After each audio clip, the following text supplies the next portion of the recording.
presidente, el gobierno insiste en que ha habido una serie de vicios de trámite en la votación de la consulta popular y que se debe hacer entonces esa consulta. Es decir, que la pueden hacer además por decreto. ¿Qué ha dicho la Corte Constitucional al respecto? ¿Cuáles son los antecedentes? ¿El gobierno puede convocar una consulta popular por decreto? ¿Y de qué manera, digamos, lo que se vote allí tendría implicación directa en la reforma que ya está siendo aprobada en el legislativo? El doctor Juan Manuel Charri es abogado, es constitucionalista y nos va a ayudar a comprender esto. Doctor Charri, bienvenido. Vanessa y oyentes, muy buenos días. ¿Qué tan, no sé si el término es legal, constitucional, es esta determinación del Congreso, del presidente, de continuar con su consulta popular sobre la reforma cuando la reforma está avanzando en el legislativo? Pues en mi opinión es una posición equivocada o al menos muy discutible. La Constitución permite que el presidente convoque a una consulta popular nacional, pero exige que haya un concepto previo y favorable por parte del Senado.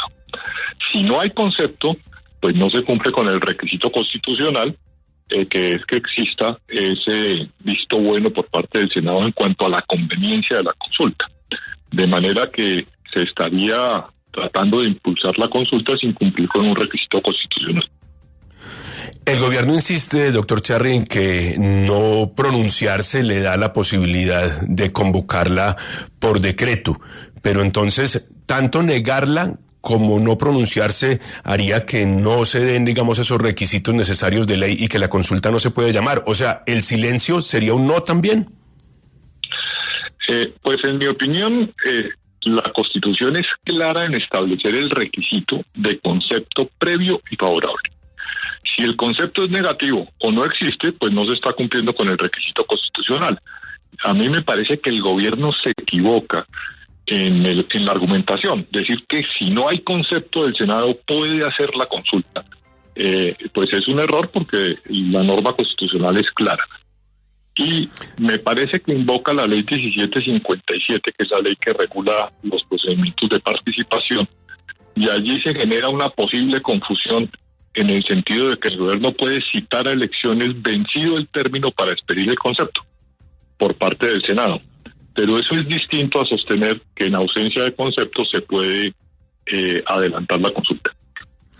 ¿Cómo se daría esa revisión? Si el gobierno decide entonces convocar, sacar un decreto y convocar a esa consulta, ¿cuál sería el tribunal, digamos, que se encargaría de un control automático constitucional? ¿Eso iría directamente a la Corte Constitucional, ese decreto? El control lo tiene la Corte Constitucional, pero no del decreto de convocatoria, sino tiene el control de la norma que se expida como consecuencia de la consulta popular nacional, que sería un control posterior a instancias de demanda ciudadana y solamente por vicios de procedimiento. Dicho en términos simples, el control sería al final del procedimiento cuando se expide una norma con rango legal. Eso haría que mientras se tomen esas decisiones podría, digamos, el gobierno seguir empujando esa consulta. Sabemos que 3 meses después de ese decreto se puede realizar la consulta. El gobierno podría empujar el tema, digamos, en la registraduría mientras se da una decisión constitucional. Tendría ese plazo, digamos, o esa especie de vacío en el tiempo. Sí, el gobierno podría, y de hecho es lo que ha anunciado, que expediría el decreto fijando las elecciones. E incluso el presidente ha advertido que existe la posibilidad de que se interpongan acciones de tutela, probablemente por incumplimiento al debido proceso, y que sería el juez de tutela, que en últimas llegaría a la Corte Constitucional, quien definiría si se puede llevar adelante o no la consulta sin el concepto previo del Senado. Bueno, pues ahora, ¿cuánto tiempo podría transitar todo este proceso? Bueno, según los términos legales, el Senado tiene 1 mes para pronunciarse. Una vez que pasa ese término, el gobierno tiene 8 días para fijar fecha para las elecciones, que tiene que ser dentro de los 3 meses siguientes. Y pues la organización electoral disponer todo para que se hagan las elecciones en las que debe participar una tercera parte del censo electoral y obtener la mayoría +1 de cada una de las preguntas para que haya una orden al Congreso. que tome las medidas pertinentes, o sea, es pedir una ley que cumpla con la decisión ciudadana, que debe hacerse hasta dentro del periodo siguiente de sesiones del Congreso. Si no lo hacen, el gobierno puede expedir un decreto con rango de ley adoptando las disposiciones.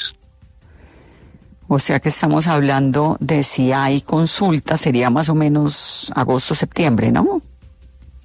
Serían 3 meses, sí señora, Sí, hacia agosto, septiembre. Doctor Charri, gracias por estar aquí en Caracol Radio. Con mucho gusto. Feliz día para todos.